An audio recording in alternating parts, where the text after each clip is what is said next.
Welcome to the Sankofa Pan-African series. Please support us through Patreon or by buying me coffee so we can continue to bring you this series. Subscribe and turn on your notification buttons if you've not yet done so. Please don't forget to check out our new website, sankofastorybooks.com, for history, Afrocentric stories, and other resources for our children. Now, the Zulu were descended from the Nguni, a Bantu group that established around the White Mfolozi River in southern Africa during the 17th century. Nguni is believed to be the progenitor of many southern African groups that descended from the Nguni group, including the Zulu. Now, the name of the progenitor, Nguni, is spelled Mnguni, while the name of the group is Nguni, spelled Nguni. So the Nguni, like other Bantu groups, migrated from Western Africa. The word Bantu is an inclusive, all-embracing term which describes over 400 different ethnic groups in Africa that are united by a common language family and some shared customs. Please go and watch our episode on the Bantu if you've not yet done so. Now, during the initial migration of the Bantu people, which took place between approximately 5,000 and 1,500 years ago, the Bantu spread across most of Central, Eastern, and Southern Africa. And as they migrated, they evolved various languages, lifestyles, technological innovations such as pottery, making, and the use of large stone tools, and then farming and metallurgy. Some Bantu groups which arrived in the Southern African area evolved into several clans, one of which, according to oral tradition, was the Zulu clan. Oral tradition has it that the original Zulu chiefdom was established in the 17th century by Malandela, and that it was his son, Zulu, who gave his name to the people. The word Zulu means heaven.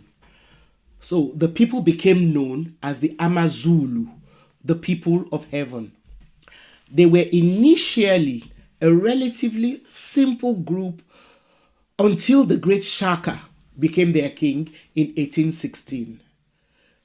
The Zulu became part of the Mteltwa Confederacy under their leader, Diginsweyo, who reigned from 1809 to 1817. Please, apologies for mispronouncing any names here. I do not speak Zulu, but I have great respect for the language and culture.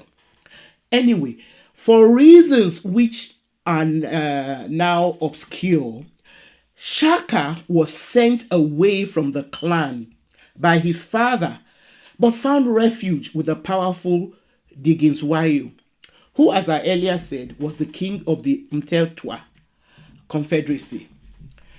It was while with Diginsweyo that Shaka acquired the skills which later served him well as a formidable statesman and a soldier.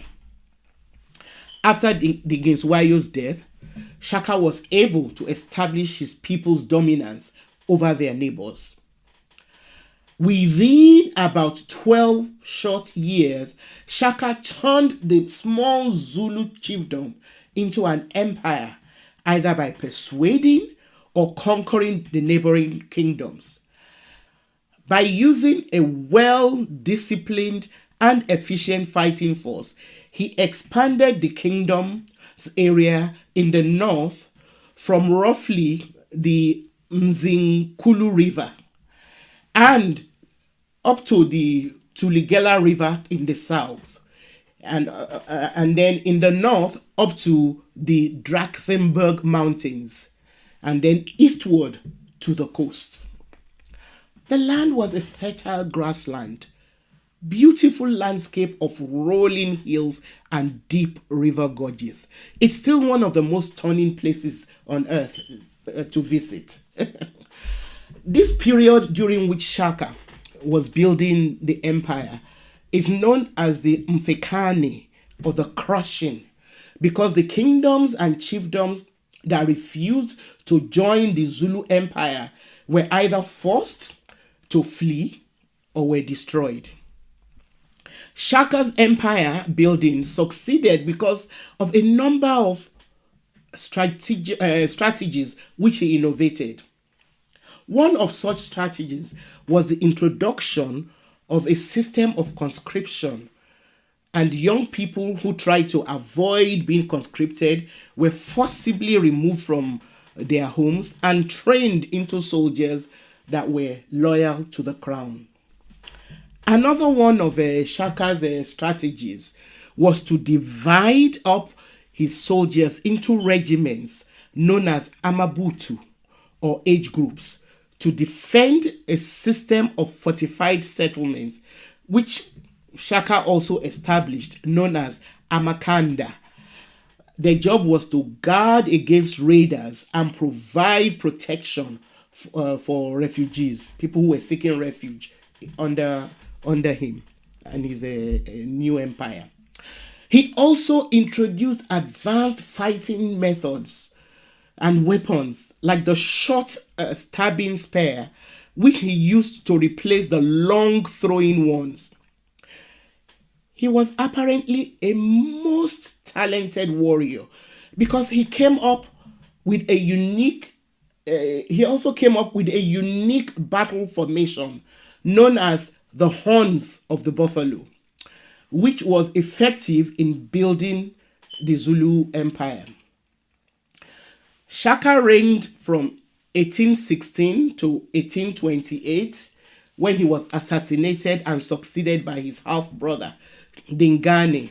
It was during Dingane's reign that the Zulu Empire was penetrated by the British as well as the Boers.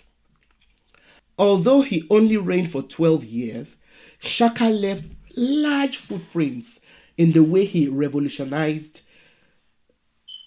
the Zulu art of warfare and turned the kingdom into an empire.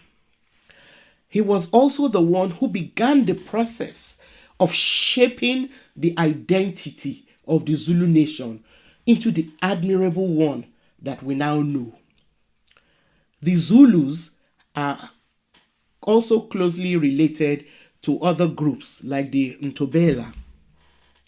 Today, Zulu land spreads over the KwaZulu-Natal. Thanks for watching.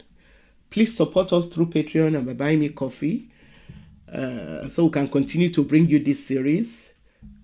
Turn on your notification buttons and feel free to share our videos. But please don't forget to check out our new website, sankofastorybooks.com, for history, Afrocentric stories, and other resources for our children. See you next time.